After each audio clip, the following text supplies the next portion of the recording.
Welcome back, ghouls and goblins. I hope you're all having a magical day, and thank you for taking the time to support the official MTG Arena channel here on YouTube. Make sure to leave a like, a comment, and subscribe if you haven't already done so. Today, we have a new historic deck video. Shadows over Innistrad Remastered, just released for Arena. Having the time of my life. Oh my lord, it's been a little bit since I played Historic, having a ton of fun. In today's video, we're playing with Milky Smooth Historic Mono-White Angel Edition. I know you're excited, so slam that thumbs up button. We'll break down the deck list, talk about the strategies and synergies, demonstrate this within our gameplay footage, and of course wrap up with our final thoughts, deck review, and a pack opening. Let's go. All right, so first off, we do have some new angels in this deck that we'd like to focus on. Primarily, the Meld, Voice of Nightmares, Gisela, a 9/10 with flying, first strike, vigilance, lifelink, and your opponents can't cast spells with mana value 3 or less.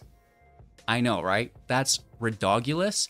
We're going to need to do a little bit of work before we can get this into play. However, first and foremost, we will need to have Gisela, the Broken Blade, pardon my pronunciation, for 4 mana. This is a 4/3 with flying, first strike, and lifelink.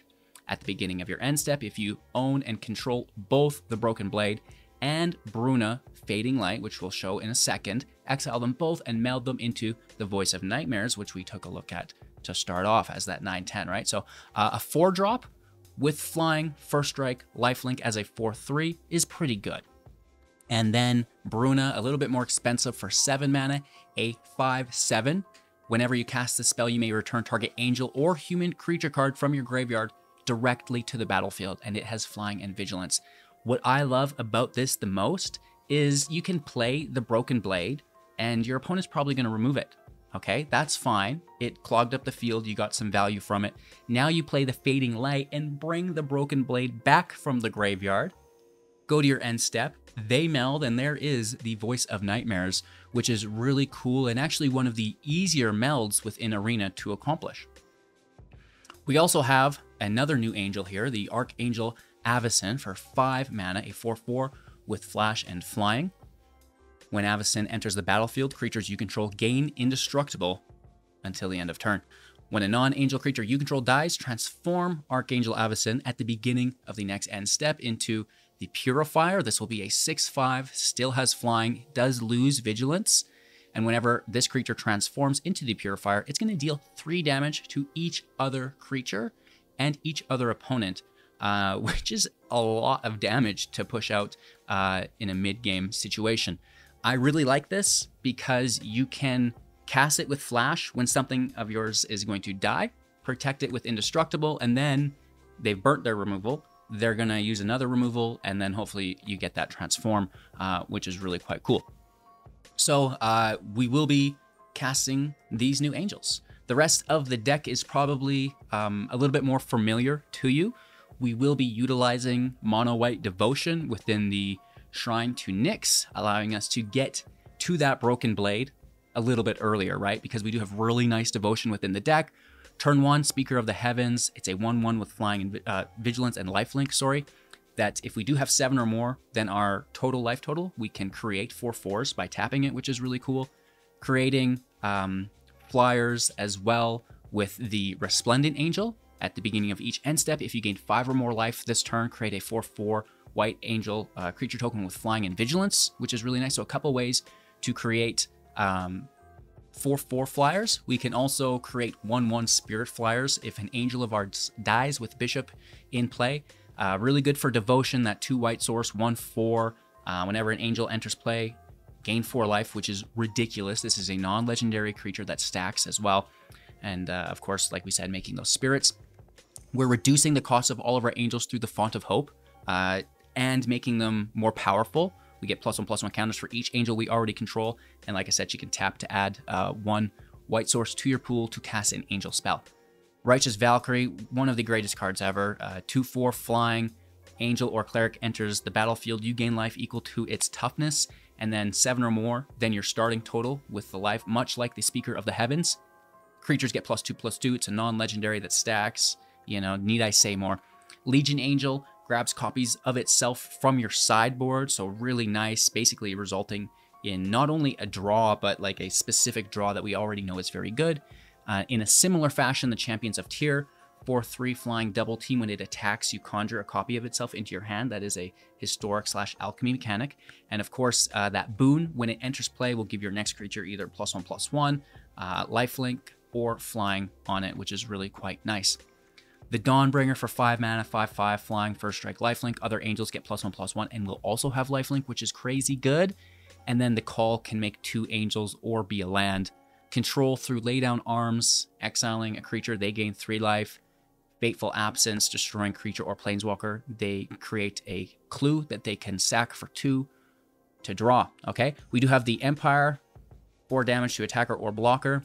Faceless Haven, any creature type, so it would be an angel, which is really nice, with the Snow Plains to activate it, and then the Shrine, like I mentioned, with the 3 additional Legion Angels in the sideboard.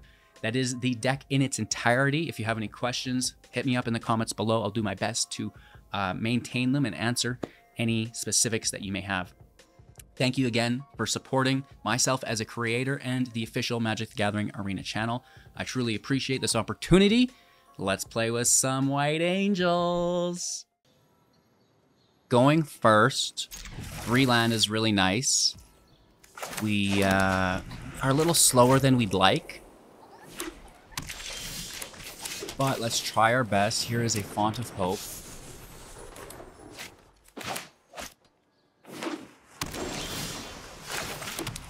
Hit for 2.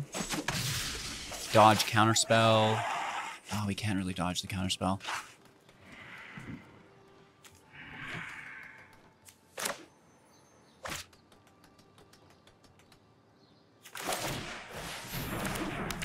Bishop out, it doesn't get hit. You know, I wanted to play a Righteous Valkyrie there, but I was worried about a Counterspell. Raven's Warning, so they're tapped out.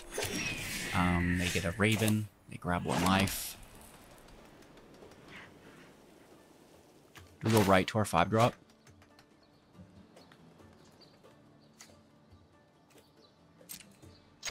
Let's swing for 3.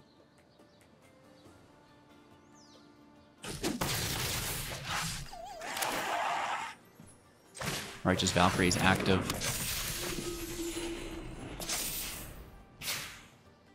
We do have the block, so whenever 1 or more creatures you control flying deal combat damage to a player this turn, look at that player's hand, and then draw cards. They don't get to do that. We do have 5 available mana. We're 1 shy, but this should do the job. Pushes us to 28-32. 38, sorry, because this gets the +2/+2 and then the +2/+2, which is the +4. And, you know, that's the Angels deck, right? It's pretty crazy. The fact that this Valkyrie triggers at the +4/+4 from the 2 abilities. Absolutely wild. So, you know, just getting a ton of life here. Worried about a field wipe, though. They do have their Primal Amulet stacking Wellspring counters. Here's the field wipe. Nice. Okay, we are in trouble. We do get the 3/1/1s, which should help close out the game. Take a 3/6. They will need another field wipe. Looking for our 5th land.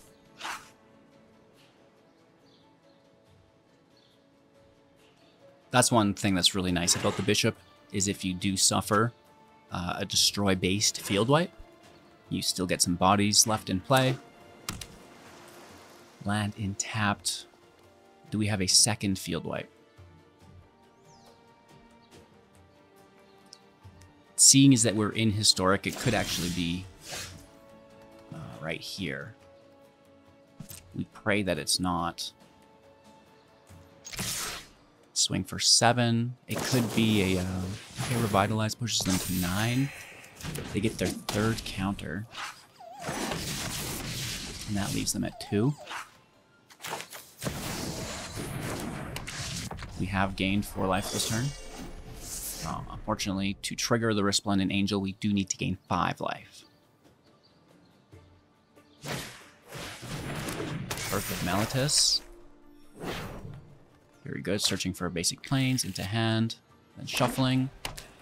Planes into play. 5 available mana still. Wellsprings at 3, and that is a good game. Our opponent's going first. We have a 3 land and a 2-drop. Which isn't terrible. Really nice devotion.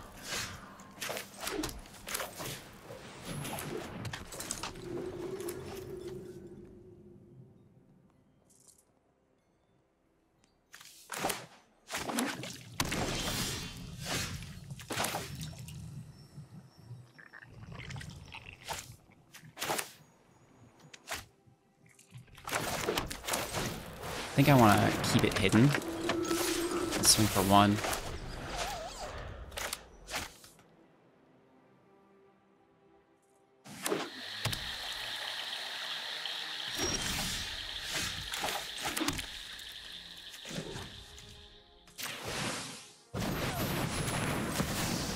Here's our 5th. Is this countered? Most likely.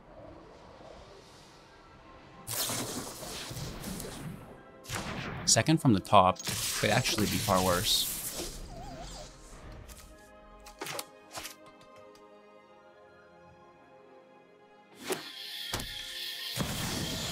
Uh-oh, shouldered is so good. All the time.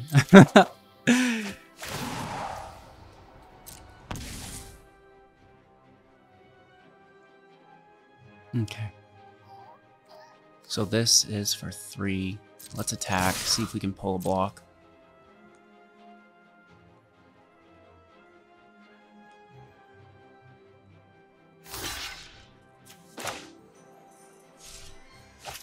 Ah, they know. They know.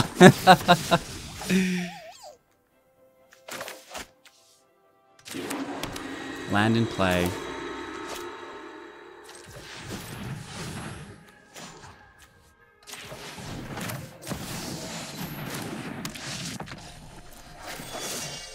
I guess we need 2 lands to activate it. But we do gain just a ton of life here, which is really good against Shouldered. Next turn we can definitely do it. Or we should have tapped the Shrine first, maybe. Or I think actually it would have been the same. Shuffles our hand and draws. That is interesting. We lose the game? Not quite. We cannot take another one of those. It's a good thing we have all the life gain. And we have a ton more.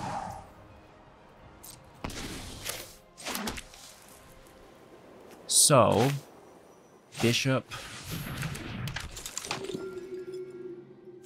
tap for 8. Font of Hope. That's going to gain 12 life, and we have 7 mana. Let's just throw out the champion. Another 12 life. Big swing for 7. We're back at 42. We will make an Angel here and another 12 life. Which is really good against Shouldered. 54 currently. And if we can untap, we're going to have... well, this is pretty good. We do dunk on a bishop. Indestructible.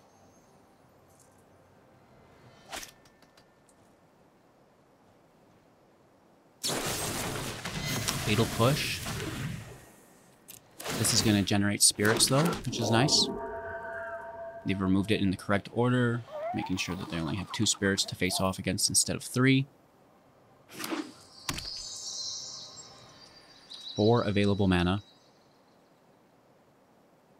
Shouldered's dead in the water. Which is pretty cool. Like, Shouldered is one of the greatest cards. So being able to beat that, I think, is phenomenal. pair of Canker Blooms in play. They are tapped.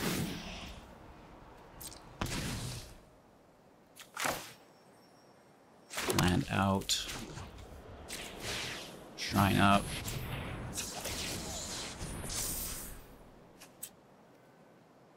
Push up our Resplendent twice.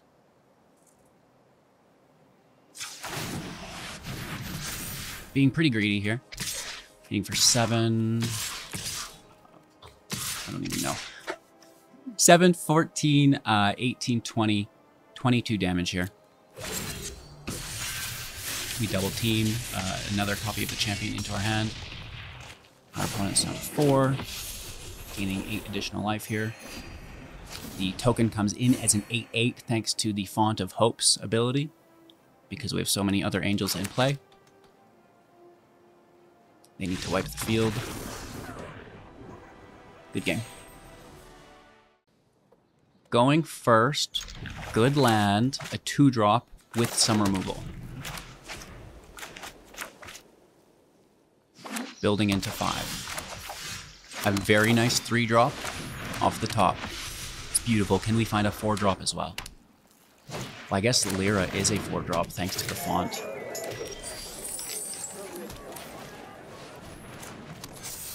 Swing for 2.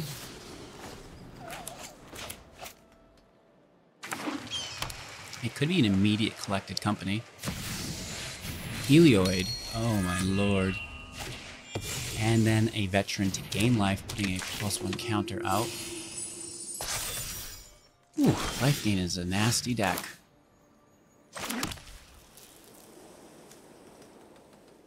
Wondering if we should kill one of those.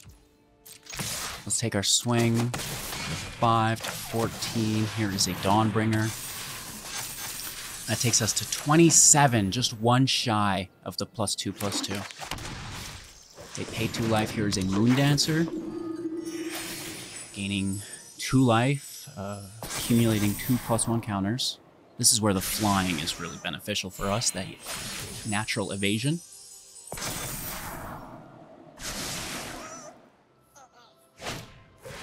Ooh, nice. That gains flying quickly. Very good. A little nervous about that. Wow. I don't see them attacking. That's just as free life gain for us. Pretty brutal. I guess we kill the voice. Right, we do have this Fateful Absence, big chillin'. And we just have lethal, do we not? It's as easy as that. Good game. Angels, the superior life gain deck. We didn't even have to interact with them. We just flew over top. Going first with good land against a top 500 player. Yikes. It's a Luris deck, Mono-White enchantments. Hello, Esper Sentinel. Goodbye, Esper Sentinel.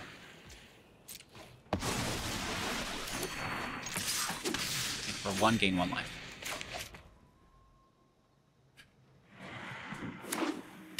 Second land out.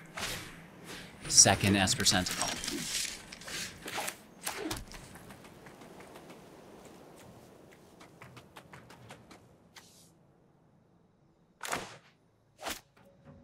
I will attack for 1. Highlight my card like I've got it. I do not.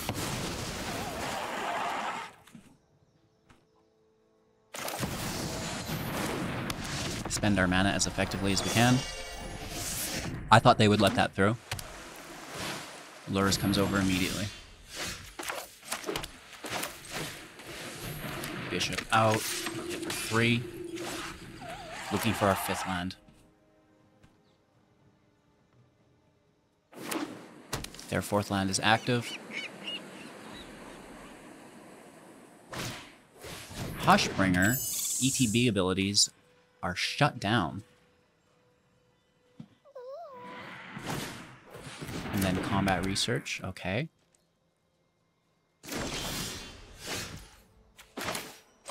Fifth land.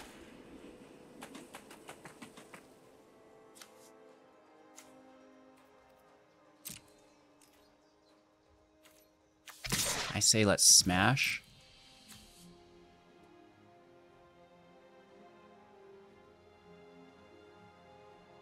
Should get through.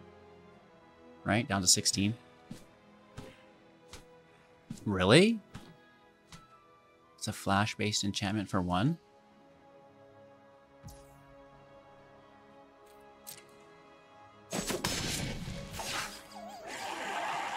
Let's end our turn.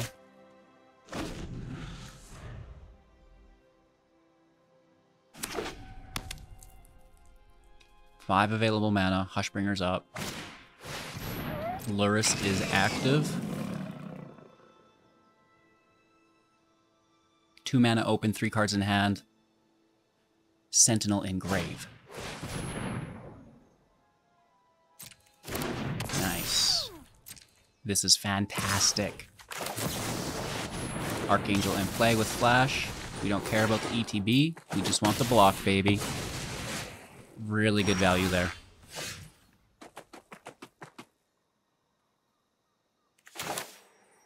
Let's play our Broken Blade. Just to, you know, play new cards. Big hit. I guess they could block the Bishop and get free life gain. So they blocked with the Sentinel earlier, and now they don't block with the Bishop? Okay. Another Hushbringer is here. We have a Hole taking the Bishop. I'm kind of glad we attacked with that. Lurrus can't hit. We have first strike. And potentially lethal. What do they have? Ah, indestructible. Why didn't I block with the 4/4? I'm so greedy. Oops. My bad. Do we just hammer these home? I guess. Angel power! That was a nice play by them. Kind of a misplay on my behalf, but I think we're okay. 39 life. Just trying to get enough land to drop our Fading Light, which would bring back the Broken Blade and then meld them. But we might be closing out the match before then. Hushbringer is active again. 2 cards in hand. Good game. We just take down a top 600 player. That is no joke for this new Angel deck. Going first with a beautiful hand. All we need is a 3-drop. Turn 1, turn 2. Looking lit. Trying to find a turn 3. Next could work on turn 3 with Devotion to play the Angel? Maybe. Math is hard.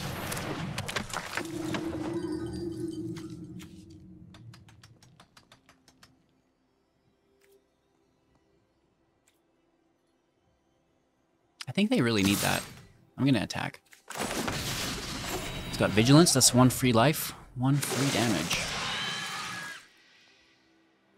Wish Mystic is good. Oh, this is Mono Green Devotion. Oh my gosh. You don't mind if I take my octopus? I'm tapping, and then another ramp creature. Okay. I see how this game is played.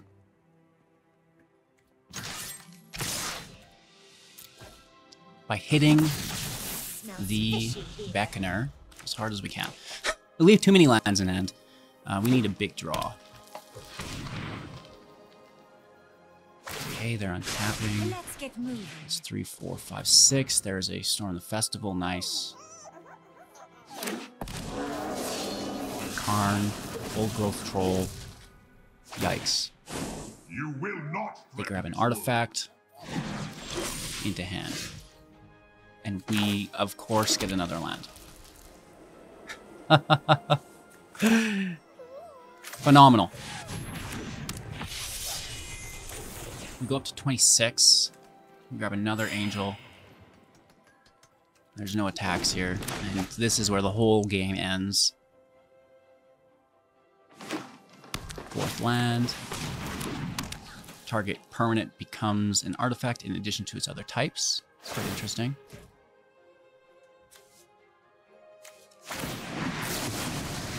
Oh!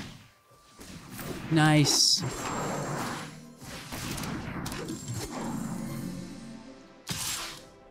So we lose our land. That's a really good play.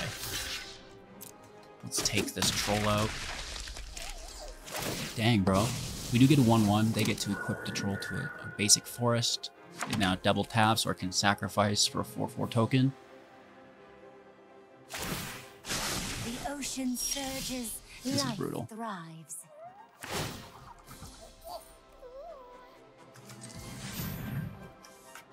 Actually, I guess it doesn't matter. We're on our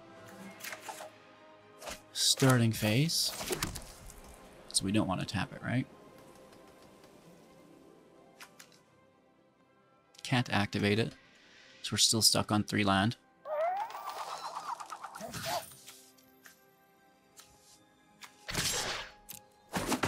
I'm gonna hit Kyora to 1. Now if she minuses, she's gone.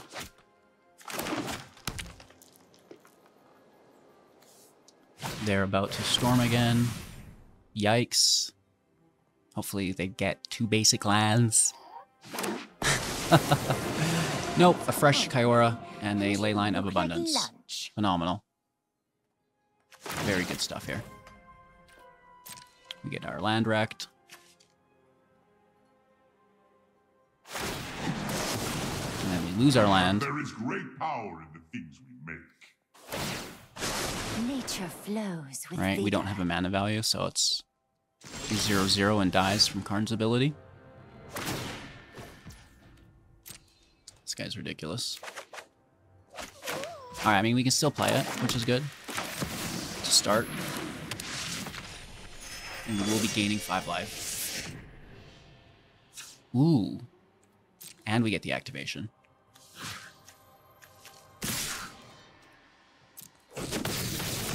So Karn.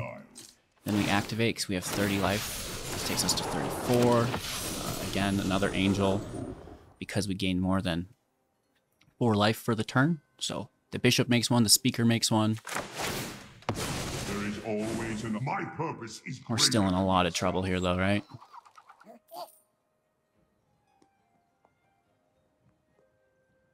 Karn is taking the -2 for the Cityscape Leveler. Which kills our speaker. Kills our Resplendent Angel. Okay. That's going to make a Flying Spirit for us. They do get to draw because its power is greater than 4. Tapping for another elf. They have 3 mana still untapped. Let us begin. Did these double tap? I feel like they're getting mana I didn't expect. Oh, maybe it was an old growth control land. The game match is moving really quick. Sometimes it is hard to keep up. One drop. And then another troll. Okay. That's a nice field state. They get to draw here too. Its power's 4 or greater.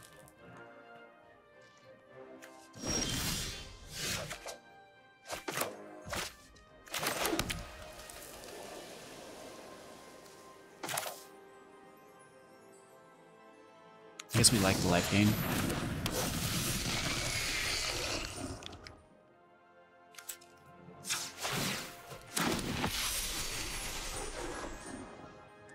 It's only 4 life for the turn, so it's only 1 angel.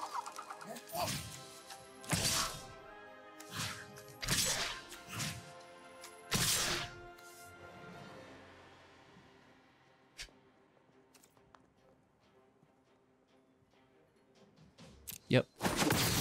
Kill Karn. Try to kill Kyora. We're close. They have 2 cards in hand. Hopefully they're both lands. Ah, Key to the Archive is so good. Oh my lord. Watch them start double turning us. Who knows, right? It could be anything. And, you know, through the draft mechanic, the variance within the historic and the alchemy games is very high. I mean, we have mostly flyers, so... Okay, they're killing the bishop. It's not bad. He first strikes the troll. And then we're hitting for 4, 8, 12, 16, 17, 18. So close.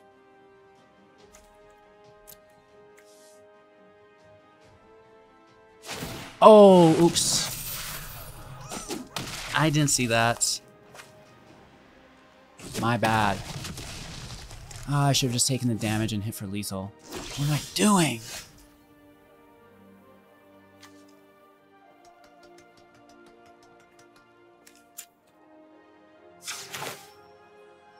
Font of Hope will make that angel bigger. That was a bit of a misplay. Leyline of Abundance can put counters on cards. Did you know? Doomblade. All right.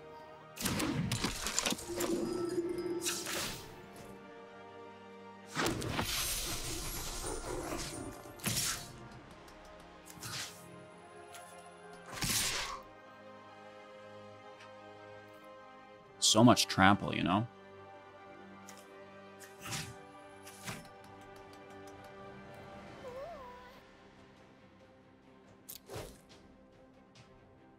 Wait, there's no reach, is there?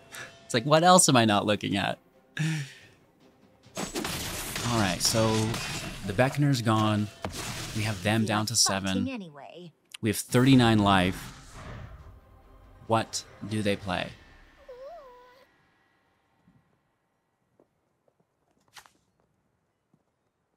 They have double land through the ley line.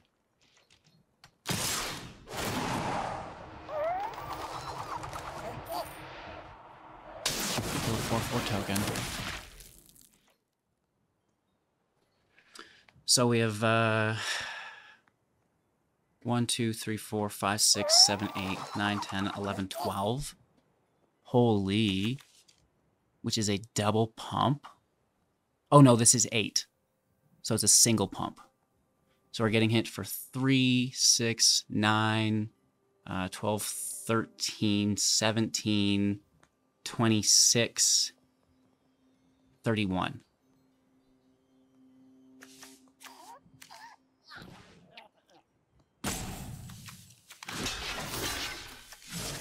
I don't know, just to be safe, right?